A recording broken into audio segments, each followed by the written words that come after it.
마태복음 13장 45절에서 46절에 있는 말씀입니다. 또 천국은 마치 좋은 진주를 구하는 장사와 같으니 극히 값진 진주 하나를 발견함에 가서 자기의 소유를 다 팔아 그 진주를 샀느니라. 여기서 진주 장사 비유이거든요. 장사꾼에 대한 비유인데 천국을 설명할 때 이렇게 두 가지로 설명합니다. 첫째는 천국은 최고 좋은 진주이라는 거죠. 가장 가치 있는 진주입니다. 그래서 우리 인생에서 가장 큰 위대한 역사는 천국 장사하는 거죠. 우리 인생은 알고 보면 천국의 장사꾼이 되고 말아야 됩니다. 사람이 찾고 있는 최고의 상품이 행복이지 않습니까? 근데 그 행복은 부족함이 없는 거, 또 약함이 없는 거, 이걸 말하는데 세상에는 그런 행복이 없습니다. 어디에만 있어요? 바로 천국에만 있다 이 말이죠. 천국은 세상에서 가장 최고의 그리고 소중하고 가장 값진 진주와 같다 이 말입니다. 너무너무나도 큰 가치가 있는 것이 천국인데 이것을 알면 자기의 전 재산을 다 팔아서라도 거기에 투자하고 그거를 사고 싶어 할 것입니다. 그러므로 천국을 소유한 사람은 어디를 가든지 가치 있는 것 가지기 때문에 행복하게 될 겁니다. 누구든지 천국을 찾아야 됩니다. 지금은 믿음의 눈으로 보고 만족하지만 훗날에 우리는 언젠가는 이 천국을 직접 보게 되는 날이 반드시 오게 되며 그때 우리의 행복이 진짜 있다는 것을 깨닫게 될 것입니다. 그 다음에 천국은 진주 장사꾼과 같아요. 천국을 소유한 사람은 가장 값진 것을 살 뿐만 아니라 이 장사꾼과 같으라 하는 거죠. 왜 그러냐면 가장 좋은 물건을 파는 장사꾼과 같으라 이 말이죠. 제가 전에 남대문 시장에 가서 장사꾼이 장사하는 것을 봤는데 조그마한 티 하나와 반바지를 사는데 이 사람이 얼마나 열심히 파는지 그것 때문에 내가 넘어가서 티와 반바지를 산 적이 있었습니다. 그 장사 열정이 정말 대단했습니다.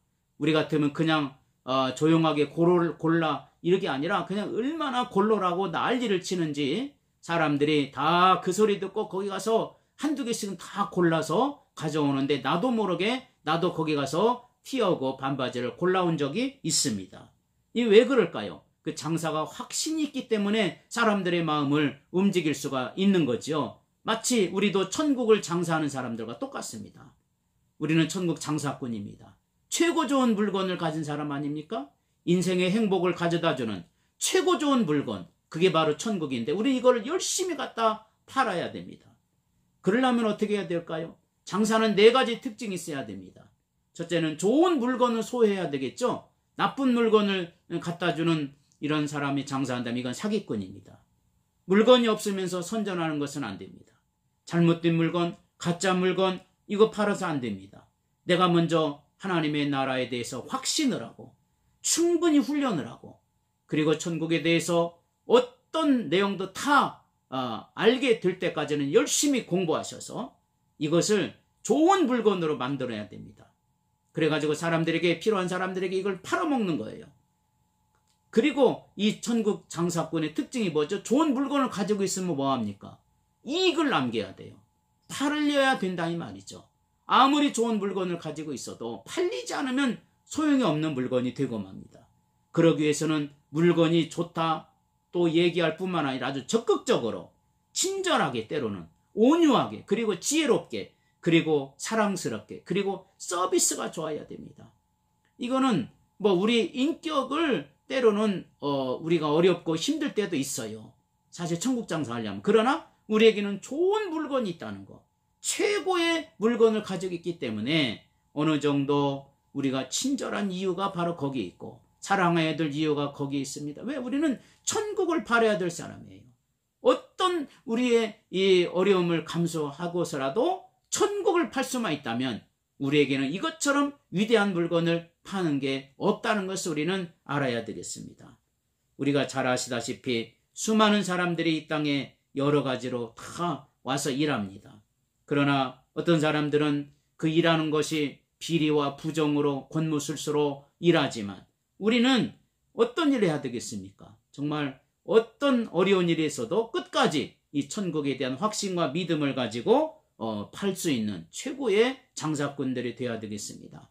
좋은 장사는 또 팔아야 되는데 어떻게 팔아야 될까요? 이 물건에 대해서 알려줘야 되겠죠? 홍보를 잘해야 됩니다. 이걸 붙들고 있으면 안 됩니다. 이거를 팔긴 팔았는데 무슨 용도인지도 알지도 못하고 팔았다면 다음에는 그 사람이 와서 사갈 수가 없을 겁니다. 구경하게 하고 그리고 잘 살 수 있도록 홍보를 잘해야 되는 거죠. 그러면 나도 모르게 사는 것처럼 우리는 시장에서 약장사 구경하다가 약 사는 사람 많이 있지요. 이 사람들이 처음에 약 사기 위해서 온 게 아니에요. 어떻게 약장사 말 듣다 보니까 자기도 모르게 거기에 넘어가는 것처럼 그 사람들의 약장사 홍보를 잘하지 않습니까? 우리도 마찬가지예요. 천국이 이렇게 좋은데 천국처럼 영광스러운 것이 없는데 우리가 잘못해서 말을 잘못해서 우리가 실수해서 이 천국에 대해서 값어치가 떨어져 버린다면 절대로 안 될 것이에요. 그러므로 우리는 또한 이 팔려고 하는 물건에 때로는 이거 맛을 보여줘야 돼요. 우리가 시장에 가서 또 마트 지하에 그런 데 가보면 꼭 이 시식 코너가 있습니다. 먹어보라는 거죠. 마셔보라는 거죠. 그것을 통해서 사람들이 살 수 있는 것처럼 우리가 음식을 맛보게 하는 건데 천국도 맛보게 하는 거예요. 주의 이름으로 사랑합니다. 죄인들을. 왜요? 당신을 사랑하는 이유가 당신이 예뻐서 그게 아니라 내가 믿는 천국의 영광이 있고 당신이 그 나라에 간다면 너무나 좋기 때문에 내가 당신을 사랑합니다. 그래서 우리가 서로 사랑해 주는 겁니다. 이게 천국을 맛보여 주는 거예요. 자동차나 기계도 역시 미리 한번 타보고 미리 한번 운영해보고 우리들이 거기에 마음에 들면 사지 않습니까? 그런 것처럼 맛을 보여주고 그런 것처럼 우리가 시범을 보여주는 게 너무 좋습니다. 그래서 교회 안에서도 하나님의 사람들이 서로 멋지게 서로 도와주고 섬기고 왜 그래요? 천국의 맛을 보여주는 거야. 교회 가니까 이런 곳이구나. 하나님이 이런 하나님이구나. 어떻게 알 수 있습니까? 이들의 사람들을 통해서 교회를 통해서 우리들을 통해서 알 수가 있는데 우리는 천국을 알려주기 위해서 그렇게 한다고 하는 겁니다. 그러므로 경험하게 해야 돼요. 천국 경험. 예배가 뭐죠? 우리는 단순히 예배가 의식에 참여하고 형식에 참여하는 것으로 끝나지 말고 천국에 와서 하나님께 예배드린다. 이런 마음을 가지고 예배를 준비하고 또 긍휼을 베풀고 서로 기도하고 그렇게 하는 거 아니겠습니까? 사람들은요, 어쨌든 이 땅에 살면서 좋은 것 먹고 좋은 잠 자고 좋은 우리의 삶을 살려고 노력하는 것이 인생의 모습인데 이것은 남는 게 아닙니다. 사람들은 알고 보면은 더 잘 살고 더 잘 짜 그냥 사는 것도 괜찮은데 잘 살고 잘 짜 하나 더 붙이려고 얼마나 많이 공부합니까? 그보다 더 잘 짜보다 한 자 더 붙이죠. 더 짜, 더 잘 살고 이거 하나 때문에 얼마나 많은 사람들이 눈물을 흘리며 고생하며 자기를 죽여가면서까지 일하는 사람 잘 짜와 더 짜 붙이려고 그러는 거예요.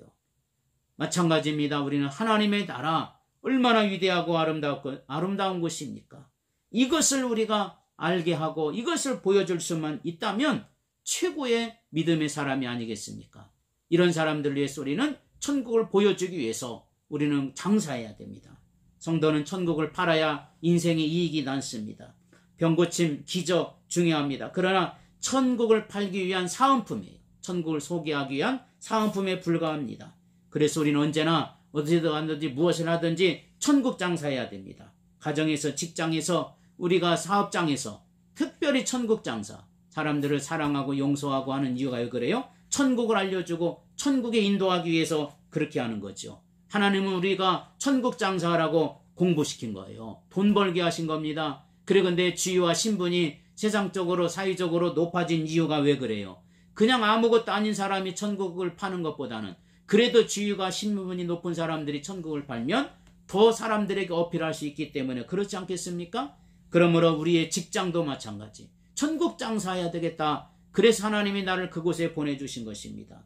내 가정도 마찬가지. 내가 아는 사람, 친구들 다 왜 알게 하시고 믿게 하셨습니까? 바로 천국 장사에서 그 사람들에게 하나님의 뜻을 이루어가라고 말씀해 주신 내용이라고 볼 수가 있게 되겠습니다. 그래서 예수님도 복음을 위해서 사는 자 냉수 한 그릇이라도 대접하면 천국에 상이 있다고 그랬습니다. 그러므로 천국 상품을 파는 천국 대리점이 교회입니다. 기업주는 하나님이고 이 기업은 절대로 망하거나 부도날 염려 없는 최고의 기업, 최고의 바로 장소가. 이제 마태복음 13장 47절에서부터 50절에 있는 말씀입니다. 또 천국은 바다에 치고 각종 물고기를 모으는 그물과 같으니 그물이 가득함에 물가로 끌어내고 앉아서 좋은 것은 그릇에 담고 못된 것은 내버리느니라. 세상 끝에도 이러하리라. 천사들이 와서 의인 중에서 악인을 갈라내어 풀무불에 던져 넣으리니 거기서 울며 이를 갈리라. 천국을 소유한 사람들은 그 나라에 들어갈 고기를 잡을 천국이라고 하는 그물을 쳐야 됩니다. 즉 천국을 소유한 자에게는 행동을 요구하는 거죠. 한 종류의 고기만 잡는 것이 아니라 각종 물고기를 모으는 그물과 같으다. 그래서 이 그물을 천국을 비유할 때 지금 예수님이 말씀하고 있어요. 그러므로 천국 운동은 고기 잡는 그물과 같이 사람 잡는 운동이죠. 여기서 어떤 사람입니까? 각종 물고기를 잡는 것처럼 우리는 많은 사람, 모든 민족, 모든 이방, 모든 언어 족속에 이르기까지 이런 사람들에게 가서 그물을 쳐야 됩니다. 이 그물 안에 수많은 사람들이 들어와서 들어온 사람들을 천국 복음으로 잘 양육시키라고 하는 그런 뜻입니다. 우리는 좋은 물고기는 어떤 고기일까요? 거듭난 고기, 사명을 깨닫는 고기, 복음을 위해서 살아가야 될 고기. 바로 이러한 정말 하나님께서 보실 때 완벽한 싱싱하고 깨끗한 고기가 있어야 되겠습니다. 마치 우리가 만일 주님이 오셔서 고기를 보십니다. 어떤 통, 교회라고 생각합시다. 거기 보니까 다 썩었어요. 그럼 어떻게 할까요? 야, 이 고기는 통째로 버리라. 그래서 그 안에 있는 모든 사람들이 아주 통째로 다 버림받았다면 얼마나 불행한 일이겠습니까? 그런데 예수님께서 딱 보니까 딱 겉에서 보니까 고기들이 다 반질반질하고 싱싱하고 아주 맛있게 생긴 고기들이 한 통 가득 들어있다 이 말이에요. 그럴 때 예수님께서는 아무것도 보지 않고 통째로 하나님의 나라에 아마 곳간에 들이지 않을까, 이런 내용을 비유로 말씀한 겁니다. 그러므로 그물을 치고 고기 잡는 것은 하나님은 천국 백성들을 불러 모으신다는 뜻입니다. 좋은 고기가 돼야 된다는 뜻이죠. 양육을 잘 받으라는 거죠. 진짜도 있고 가짜도 있고, 가짜는 나중에 다 버리기 때문에 다 진짜 되기 위해서 노력해야 됩니다. 세상은 이 땅에 하나님께서 천국에 대해서 알려주도록 우리에게 먼저 예수 믿게 한 겁니다. 눈 감고 기도할 때마다 마음이 우리 어디다 써야 되겠습니까? 어디다 우리가 쏟아넣어야 되겠습니까? 바로 고향에, 영원한 고향, 아버지가 계시는 곳, 내 사랑과 정성과 그리고 영광을 얻을 수 있는 그 놀라운 장소가 어디죠? 천국입니다.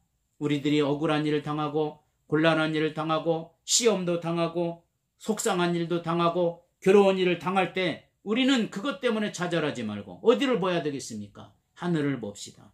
영원한 주의 나라를 바라보면 되는 겁니다. 천국을 우리가 소유한 사람들은 참으로 그 나라에 대한 확신과 믿음을 분명히 가져야 됩니다. 거기 가야 진짜 안식이 있고 거기 가야 진짜 영광의 역사가 있다는 것을 우리는 반드시 기억해야 됩니다. 그러므로 우리는 천국의 비밀을 감추지 말고 드러내야 됩니다. 드러내서 우리는 천국을 열심히 팝시다. 수많은 사람들에게 팔아요. 이웃 사람들에게, 가정에게, 식구에게, 자녀에게 열심히 팔아요. 이렇게 좋은 물건이 어디 있습니까? 죽어도 거기에는 영원히 죽음이 없고 아프지 않고 병들지 않고 애통하는 것이나 곡하는 것이나 슬픈 일이나 눈물 날 일이 없는 이곳, 이거 얼마나 좋은 물건입니까? 우리가 이런 물건을 지금 갖고 있는 거예요. 우리가 예수 믿는 순간 이 물건을 내가 갖고 있으니까 이 물건 팔아야 되지 않겠습니까? 최고 좋은 물건인데 어떤 희생을 우리가 한다 할지라도 이렇게 좋은 물건인데 이거 안 팔고 우리는 뭐 해야 되겠습니까? 열심히 천국을 팝시다. 우리가 때로는 주의 이름으로 사랑하고 하나님의 은혜 가운데 살도록 천국의 능력과 은총을 반드시 우리 믿음의 사람들에게 팔고 수많은 사람들에게도 이것을 전해줘야 될 사명이 우리에게 있는 겁니다. 데살로니가전서 2장 19절로 20절에 보면 우리의 소망이나 기쁨이나 자랑의 면류관이 무엇이냐? 그가 강림하실 때 우리 주 예수 앞에 너희가 아니냐? 너희는 우리의 영광이요 기쁨이니라. 우리가 주의 나라에 들어가실 때 자랑의 면류관 하나씩 다 쓰게 될 것이 아닙니까? 그럴 때마다 우리가 천국을 열심히 팔고 그 천국으로 인해서 우리가 잘 양육을 받아야 되겠습니다.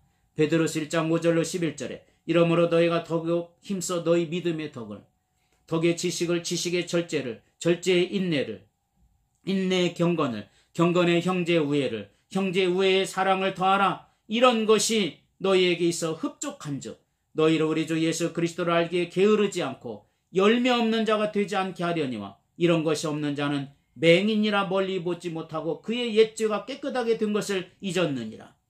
그러므로 형제들아 더욱 힘써 너희 부르심과 택하심을 굳게 하라. 너희가 이것을 행한즉 언제든지 실족지 아니하리라. 이같이 하면 우리 주 곧 구주 예수 그리스도의 영원한 나라에 들어감을 넉넉히 너희에게 주시리라. 우리에게 하늘의 영광이 있고 상급이 있고 이런 것을 얻게 하려고 일하게 하는 거고 봉사하게 하는 겁니다. 전도하게 하는 거예요. 하늘의 영광이 있다. 하늘의 상급이 있다. 넉넉히 너희에게 주실 것이다. 영원한 나라에 들어갈 것이다. 아름답고 놀라운 소식이 아닐 수가 없습니다. 그러므로 우리는 힘들고 어려운 현실만 보지 말고 저 너머에 있는 주의 나라와 그의 영광의 소망을 둡시다. 그 나라 위에서 우리는 열심히 말씀을 전하고 천국을 전하고 그리고 장사하고 그리고 좋은 그물을 칩시다. 수많은 나라에다가 내 힘이 닿는 한, 내가 할 수 있는 한, 내가 할 수 있는 건 내가 하고 못하는 것은 남에게 할 수 있도록 내가 물질로 기도로 돕는 거예요. 이것이 바로 우리가 천국을 전하는 것이고 이것이 우리가 천국을 위해서 수고하는 아주 아름다운 일이 되는 겁니다. 이제 마태복음 14장을 보겠습니다. 마태복음 14장은 오병이어의 장입니다. 우리가 아시다시피 떡 5개와 물고기 2마리로 5,000명, 남자만 5,000명 먹이는 기적적 장면인데 지금으로 말하자면 예수님 오셔서 일순간에 경제적인 문제를 아주 해결해 주시는 놀라운 장면입니다. 떡을 주었단 말이죠. 그런데 우리는 떡만 예수님이 나누어 주셨을까요? 여기에는 분명한 예수님께서 의도하시고자 하는 뜻이 분명히 쓰여져 있습니다. 14장 15절 21절에 저녁이 되매 제자들이 나와 이르되 이곳은 빈들이요 때도 이미 저물었으니 무리를 보내어 마을에 들어가 먹을 것을 사 먹게 하소서. 예수께서 이르시되 갈 것 없다. 너희가 먹을 것을 주라. 제자들이 이르되 여기 우리에게 있는 떡 5개와 물고기 2마리뿐이니이다. 이르시되 그것을 내게 가져오라 하시고 무리를 명하여 잔대 위에 앉히시고 떡 5개와 물고기 2마리를 가지사 하늘을 우러러 축사하시고 떡을 떼어 제자들에게 주시매 제자들이 무리에게 주니 다 배불리 먹고 남은 조각을 12바구니에 가득 차게 거두었으니 먹은 사람은 여자와 어린이 이외에 5,000명이나 되었더라. 예수님이 오셔서 정말 일순간에 그렇게 바라고 원하던 배고픔의 문제 해결하시는 내용을 말씀하고 있지 않습니까? 유대인들도 이걸 보고서 예수님만 잘 따라다니면 경제 문제 해결하겠다. 그래서 왕 삼으려고 하는 건 아니겠어요? 예수님이 왕 되면은 먹을 것 문제, 배고픔 문제 다 해결될 수 있다고 인간적인 생각으로 예수님께 온 것이죠. 복음 때문에, 말씀 때문에, 구원 때문에 온 것이 아니었습니다. 그래서 이 오병이어의 사건 속에는 천국이 들어있지 않습니까? 하늘을 우러러 축사하시고 누가복음 9장 11절은 무리가 알고 따라왔거늘 예수께서 그들 영접하사 하나님 나라 일을 이야기하시며 병 고칠 자들은 고치시더라. 여기에 보면 이것도 역시 오병이어의 사건입니다. 그런데 예수님은 먼저 하나님의 나라의 일을 얘기하시고 그 다음에 병 고치고 배고픈 자에게 나눠주는 사의 사회뿐만 아니라 위대한 불완전한 인간적인 사업을 한 게 아니라 예수님은 천국을 증거하시기 위해서 천국의 능력을 끌어내 주신 것을 우리에게 보여져 있습니다. 참으로 하늘 우러러 축사하시는 문제 놀라운 일이 아닐 수가 없습니다. 마태복음 15장은 손 씻는 유전 때문에 바리새인과 서기관들의 비난에 대해서 말씀하실 때 대한 내용입니다. 13절에 예수께서 대답하여 이르시되 심은 것마다 내 하늘 아버지께서 심으시지 않은 것은 뽑힐 것이니 유대인들은 유전을 지켰습니다. 전통을 지켰습니다. 그러나 예수님은 이것에 진리가 있다고 말하지 않습니다. 유전 관습 거기에 따라가지 말고 하나님을 섬기는 사람들은 하나님의 나라 하늘에 계신 하나님의 뜻대로 사는 거 그렇게 말씀하시면서 여기서 그냥 아버지라고 하지 않고 하늘 아버지가 심으시지 않은 것은 다 뽑힐 것이다 이렇게 말했습니다. 주님은 항상 하늘에 계신 분에게 우리에게 알려주고 거기에 대한 관심을 가지고 있습니다.